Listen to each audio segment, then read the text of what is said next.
channel. Today we're going to talk about what the costs involved are in putting a K20 Turbo engine into an MR2. Here is mine. Give you a quick look around and then we can start going through what you need. So first of all, you're going to need a K20 engine.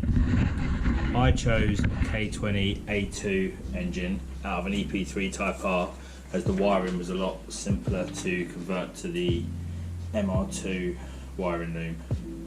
I paid £1,500 for it.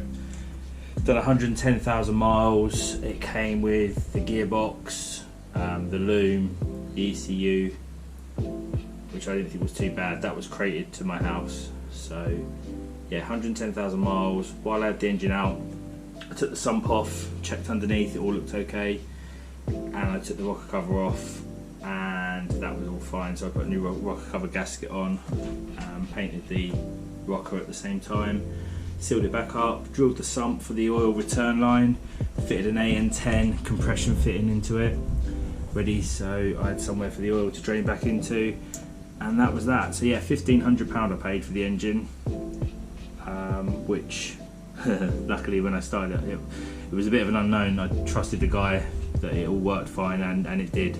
Within 3 or 4 turns it fired up and I was over the moon. The next thing you're going to need is some mounts to get the engine to sit into the engine bay. So I use Honda mounts. You can just about see it down there on the gearbox mount.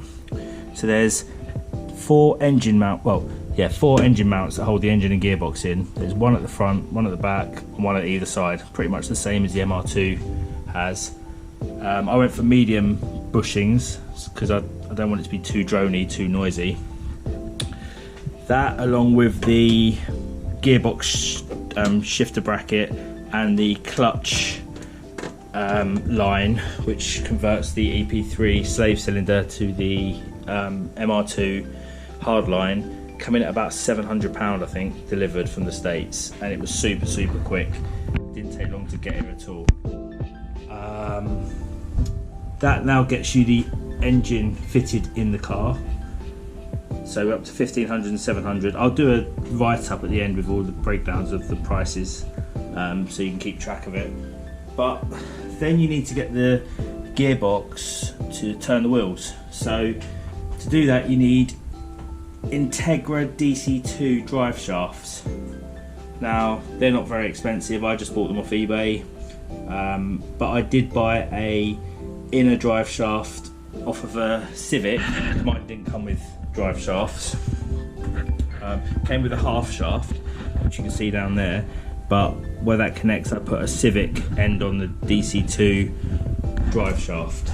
They come in at about £170 I think, so not too much. However, you will need non-turbo NA hubs, as the turbo hubs don't have the right amount of splines and don't work with the DC2 drive shafts.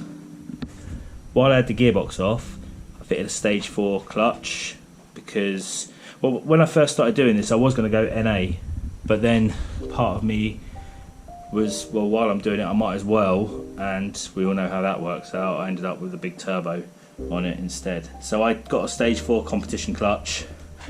I'm using a stock flywheel, as I don't really like the sound of the chattering light flywheels, and I'm not after a race car. I wanted to try and make it as dailyable as possible. So the clutch was about 450 I think. So going from the clutch, you're going to need to change the gears. I'm running currently a DC5 shifter. I'll come around this side. Yeah, Integra Type R DC5 shifter, which I've cut down a bit, and that's how that fits. It is amazing to drive. Let me just show you. It is so tight. Oops. Then reverse. But I am in the middle of making my original Toyota one fit. I've got it working in principle, I just haven't been out to drive with it yet. So I'll do a video on that when I've got that up and running. That's that shifter, the DC5 shifter, has got genuine DC5 lines with K Sport bushings on the gearbox end. I think I paid £220 for that.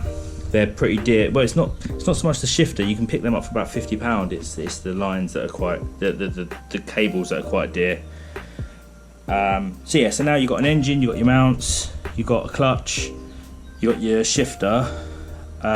Next up is the thermostat housing. You can get a swivel neck that allows you to connect to the MR2 hard pipe for the radiator. That was about £60. While you're at it, the K-swap filler, you have to replace this bit here, as the EP3's got a radiator at the front with the filler cap on, and the MR2 radiator is a lot lower, so you need a K-swap filler neck. Also on the engine, I had a K-swap or K-swap style air conditioning and power steering delete kit, which just keeps it looking a bit neater down there. So pricing on them, I'd say it's about £60 for the swivel neck, £100 for the filler neck, and £100 for the air conditioning delete kit. Next up, if you're going turboed, which I did, you're going to need an ECU. I went for a K Pro V4. That was about £850 with I've got an AEM wideband in the front that connects to the K Pro and allows the fuel in. So yeah, the K Pro was £850 and the wideband was about 170. My friend Rob, he done my loom for me. He has a K-swap MR2 NA and he does the looms day in day out. He knows them inside out. So rather than me mucking around and getting it wrong, I sent both looms to him, the engine loom and the MR2 loom, up to the passenger footwell, and he sent me back a working loom. So that was all good. He charged me 350 quid for that, which isn't too bad. Now, if you were keeping this NA, you probably wouldn't have to do half of this, but going turbo, you're going to need more fuel. So first thing that's fitted to it is a Walbro 450. That's in tank, you can't see that. If the engine's out, it's a lot easier getting the tank out and fitting it now, so I'd highly recommend it. I've got an adjustable fuel pressure regulator over there. That's running 50 psi. That is into a replica AEM fuel rail, and it's supplying Bosch 1000cc injectors, running AN6 line down to the fuel filter down below. So stock lines all the way up to the bottom of the fuel filter, from the fuel filter up into the line, into the fuel rail, and then from the fuel rail across into the fuel pressure regulator, 50 psi, back down to the return line. So that's how I got mine set up. You'll need a 4-bar map sensor as well when going turbo, just because the original one doesn't like the increase in pressure. So pricing wise, Walbro 450, about £100. Adjustable fuel pressure regulator, that's a replica, that's 150. The injectors were about 350. Fuel rail, 60 to £100, depending on what you go for, and a 4-bar map sensor, that's £100. Oh, you'll also need a 4-port boost solenoid. I don't know if I cover that in the next section, but that's hidden down underneath my charge cooler. I think you can see it from here. I've got it hidden quite neatly. I didn't want it getting hot. So that leads us onto the turbo setup. So if this was NA, you would just have the four branches going down into an exhaust out the back. Because it's turboed, I've got a sidewinder. A lot of people run a top mount, which is fine, but it brings the turbo quite close here, and quite often you cut into the bulkhead.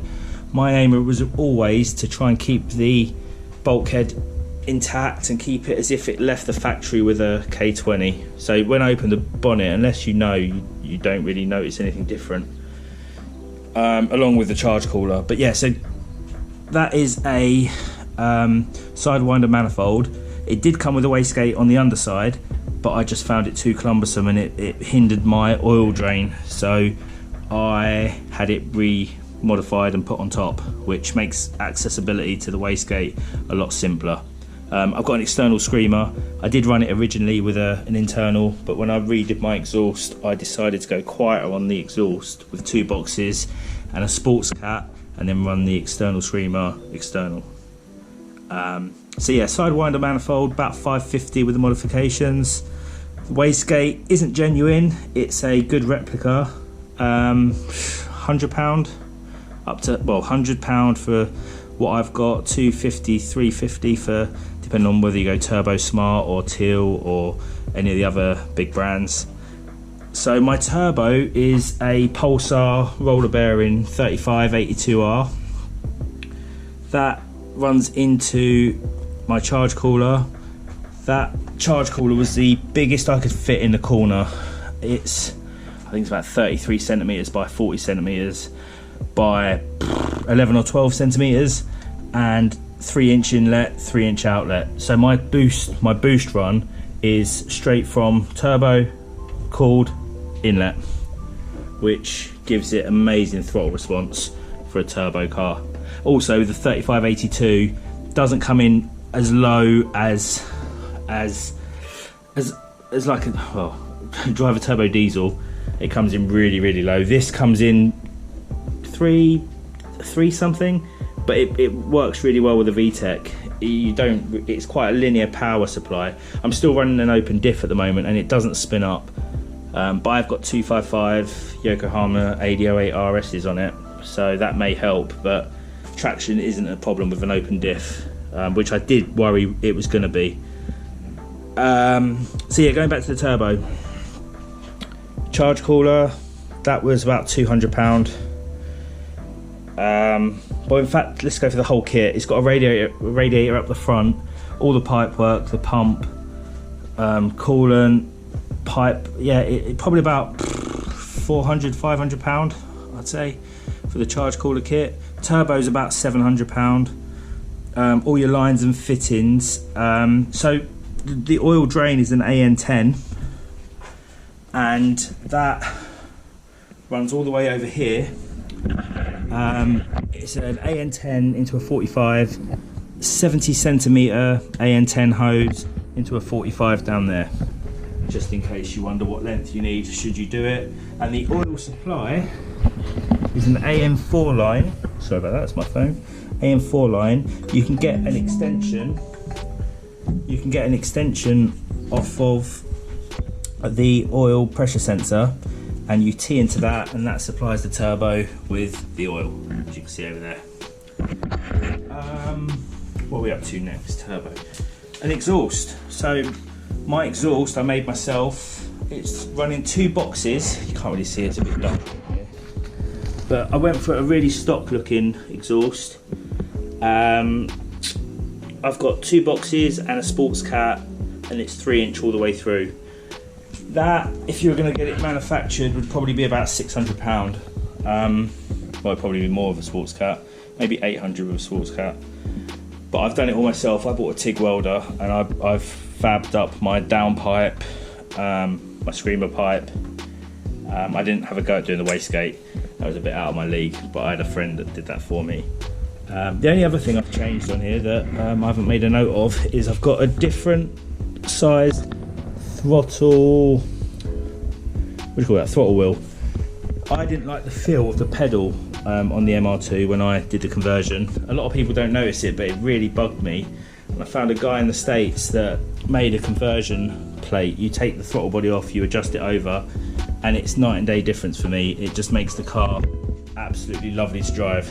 So yeah, so tallying it all up, it comes in about £8,500 to do this conversion, which does sound a lot, but I was in a position where I had a 3S GTE to fit into this, and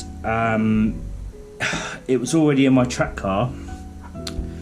It was a Rev 2 3S GTE, had a steel head gasket, an amazing compression all over. It's a really good engine, running a CT20B hybrid turbo with with a GT4 charge cooler on top, so it had water to air as well. It's running 14 psi, which is about 280 horsepower. And to go the next step to get it above the 3s, I would have to pull it apart and forge it. So I was looking at spending 3 to 5 grand, because I'd probably go 5S if I did it. And a friend of mine, Dan, recommended going K-swap, and because it was a little bit of an unknown, and the way the Honda engine revs and the size of it, I decided to go down that route. So I sold off all my 3S GTE, the E153 gearbox, the hubs, the shafts. I had a Link ECU to go in it, I sold that, and all of that helped fund this. So it hasn't really felt like 8.5 grand, because every time I've needed something, I had a track car I was braking, so I've sold off the bits from there. But the best thing about this K20 is the space you gain. So imagine it wasn't turboed, you wouldn't have any of this. You just got a small block. It's a lot smaller than the standard 3S GE engine. It's a lot more powerful than the 3S GE engine. Revs a lot better than the 3S GE engine. Made it to a 6-speed gearbox with the ratios. It's just amazing to drive. But even adding a turbo, this is a lot easier to work on than my 3S GTE. No more leaning down the back, no hose from hell, no anything awkward on it. Everything's easy enough to get off. I can get the inlet off in 20 minutes, half an hour. Exhaust manifold off, 15 minutes. Turbo off, 5 minutes. It's just an amazing engine to work on. And if you haven't driven one, don't worry about the lack of torque. Everyone thinks because it's a Honda, oh, it's got no torque low down, but put a turbo on it, put it in the back of an MR2, and it's completely different to a Civic Type R.